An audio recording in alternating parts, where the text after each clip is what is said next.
Eh bien, salut tout le monde, j'espère que vous allez bien, c'est Kanatei. Aujourd'hui, on se retrouve pour une nouvelle vidéo.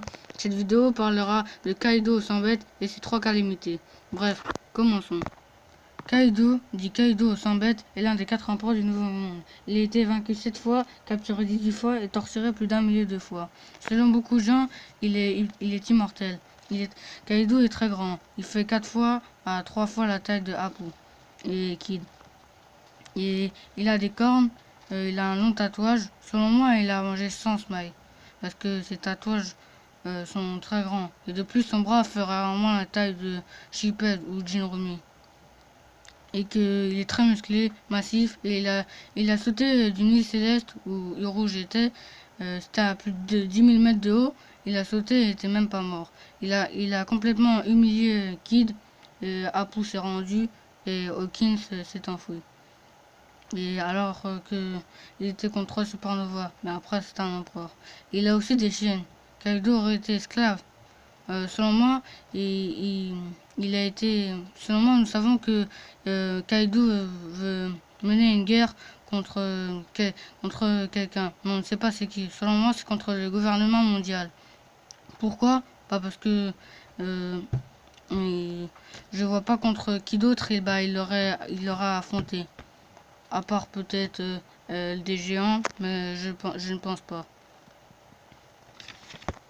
Selon moi, Kaido il fait partie de la race de Oz, parce que il a des longues cornes ressemblant à Oz, ou soit il ressemblera à des mink, ce sera un mink taureau et un homme poisson, avec d'autres races qu'on n'a pas encore vues. Parce que selon moi, Kaido est un hybride à plusieurs races, et même ça se trouve à toutes les races du monde. Et pourquoi je crois que Kaido fait partie de la race de Oz? Parce que, rappelez-nous, Gecko Moria s'est fait battre par Kaido dans le Nouveau Monde. Mais pourquoi a voulu s'aventurer dans le territoire de Kaido? Selon moi, Gecko Moria a voulu manipuler un monstre qui était de la même race que Oz. Maintenant, je vais théoriser sur ces calamités. Nous avons déjà découvert une. Il s'appelle Jack et il a mangé le fruit du mammouth. Et il est très grand. Il a des cornes et il en a 2 autres. Mais ce ne sont pas des vraies cornes. Ce sont 2 sabres qu'il cache. Et il a un espèce de masque en bas un peu comme Morgan. Et que pour pas montrer sa bouche. Il est blond, très grand, un peu comme Kaido. Mais je ne le vois pas plus grand que Kaido. Et il a attaqué Zou pour récupérer Raizu et récupérer Doflamingo. C'est 2 missions que Kaido lui avait données, même s'il a échoué aux 2.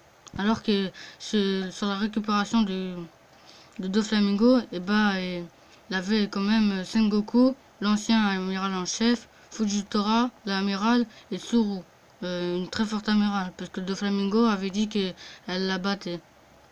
Donc, il a vraiment pas peur et il a beaucoup de courage, alors qu'un de ses hommes voulait s'enfuir. Et, nous allons passer à la prochaine calamité, selon moi qu'on a déjà vu.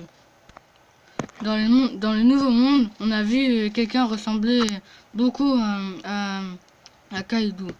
Il avait le crâne chauve, 2 cornes et un gros manteau ressemblant beaucoup à celui de Jack et celui de Kaido. Selon moi, c'est la théorie, c'est la calamité du Smilodon.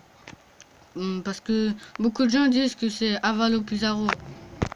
Et selon moi, c'est lui qui doit, c'est lui qui doit,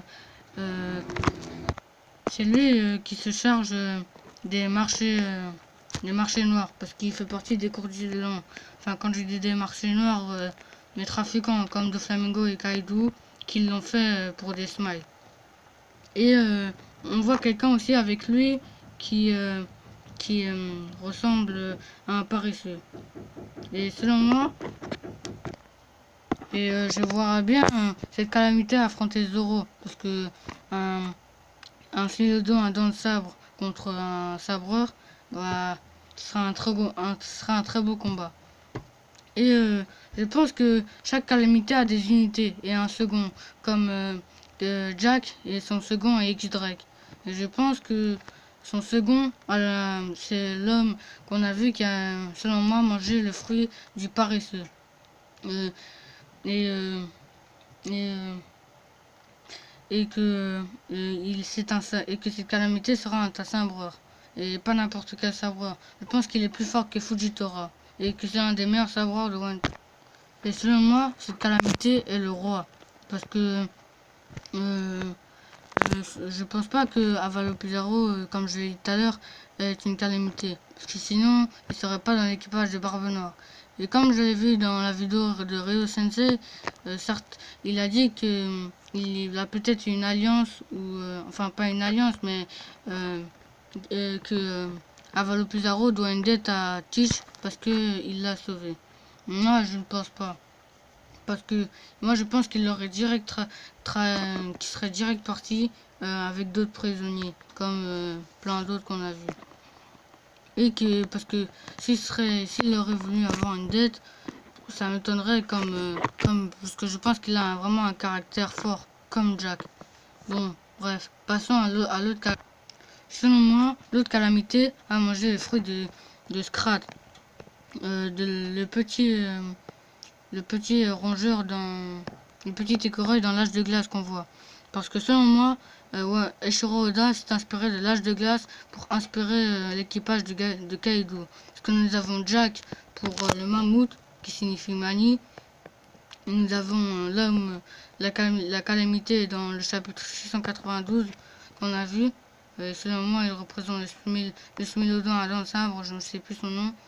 Et l'autre, la reine, je pense que c'est Scrat qui signifie cette calamité. Mais je pense pas que ça va être un tout petit écureuil comme ça. Non, je pense que ça va être un bon gros écureuil ou un bon gros rat des mythologies. Un bon gros rat qui fait plaisir. Et nous pouvons imaginer que la reine qui a mangé le fruit de Scrat est la plus puissante. Parce que dans One Piece, les femmes sont sous-exploitées. Alors, la reine, une des femmes qui serait la plus puissante des calamités de Kaido, montrerait que ce serait un avantage aussi pour les femmes de One Piece. Parce que Fairy Tail arrive très bien à faire montrer que les femmes sont fortes, comme Erza et plein d'autres personnes. Et je pense que cette reine dormira beaucoup et mangera beaucoup. Mais ça signifie que ça signifie pas qu'elle sera pas intelligente ou qu'elle sera bête comme Scrat dans l'âge de glace. Parce que nous savons très bien que Eiichiro Oda s'inspire des personnages de films comme la grosse sirène avec Alvida. Et qu'il les reformule à sa façon. Donc je pense que Eiichiro Oda va faire de cette calamité une des plus intelligentes personnages de One Piece. Parce que un rat, ça donne pas, beaucoup de gens vont pas l'aimer. Et moi, selon moi, j'ai hâte de voir toutes ces calamités. Je suis vraiment hypé. Donc, pour ces calamités, nous avons Jack, la sécheresse, qui est le valet dans l'équipage de Kaido. Pardon. Et sa prime s'élève à 1 milliard de bérets. C'est la plus grande prime qu'on a jamais vue dans One Piece pour le moment. Et qu'il est très puissant et très destructeur. Parce que beaucoup de gens se sont moqués de Jack quand il s'est transformé en mammouth. Mais personnellement, moi j'ai bien aimé. Et qu'en un coup de trompe, il a détruit plusieurs maisons des habitants de Zoo. Et que il était très gigantesque par rapport à un mammouth normal. Et comme je disais tout à l'heure dans la vidéo, et que chacun avait son unité. Parce que selon moi, Jack dirige tous les gifters. Parce qu'on a vu Shipped, Jinromi, mais selon moi, il y en a d'autres qui sont au même poste que Jinromi et Shipped. Et que Lia et Drake aussi. Et nous avons appris que Scratchman Apu faisait aussi partie de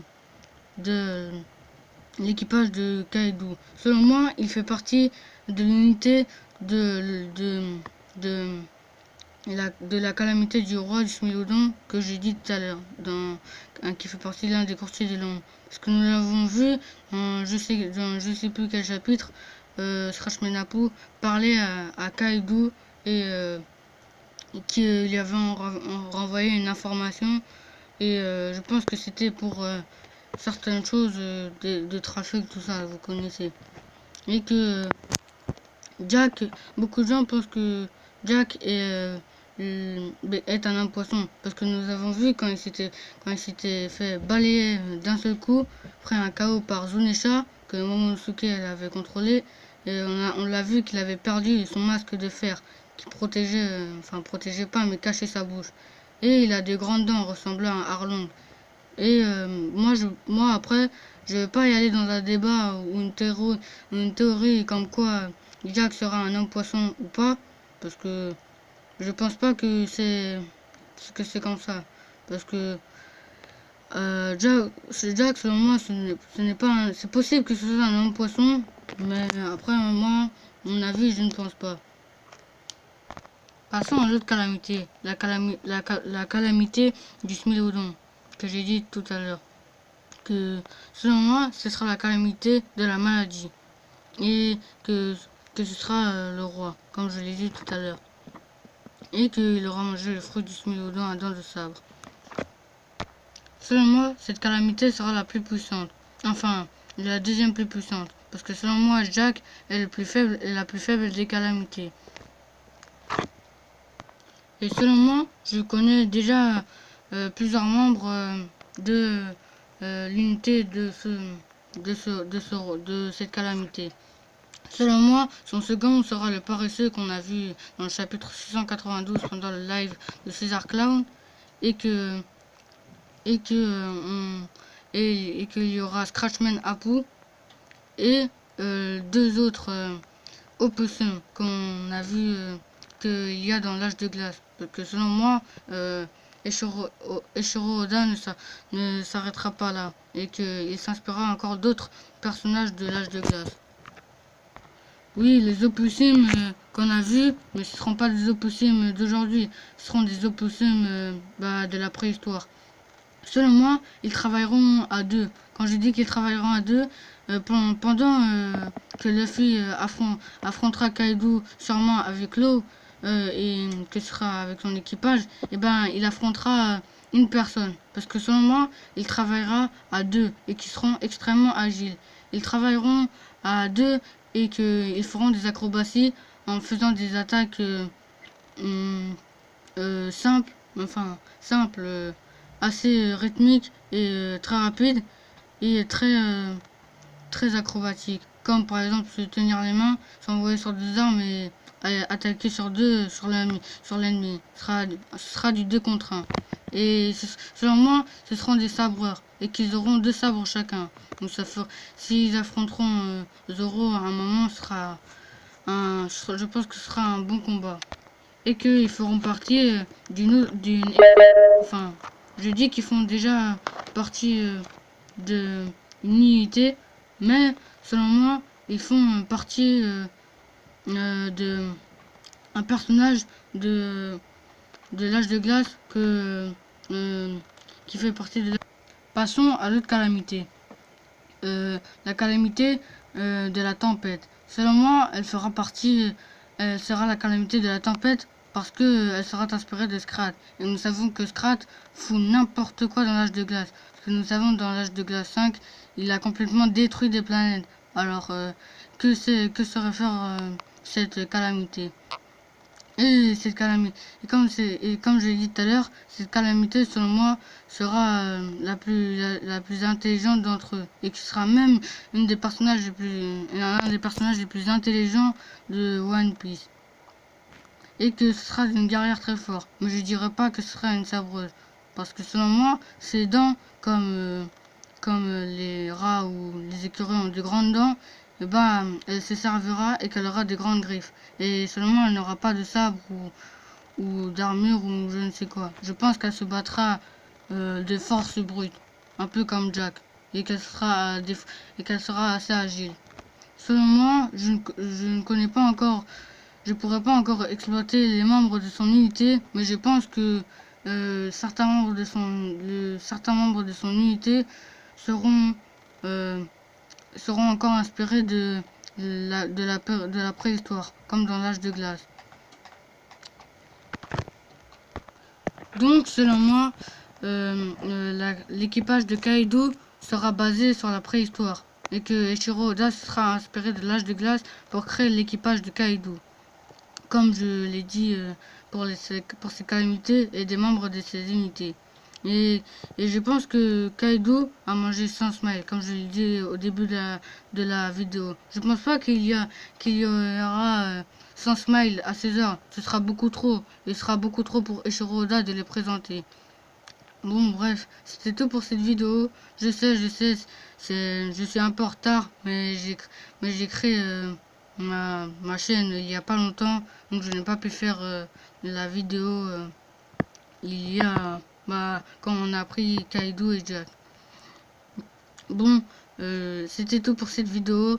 Mais abonne-toi si ce n'est pas déjà fait, mets un like, ça fait plaisir, mets un commentaire et j'essaierai de te répondre. Allez, salut, on se retrouve pour une nouvelle vidéo.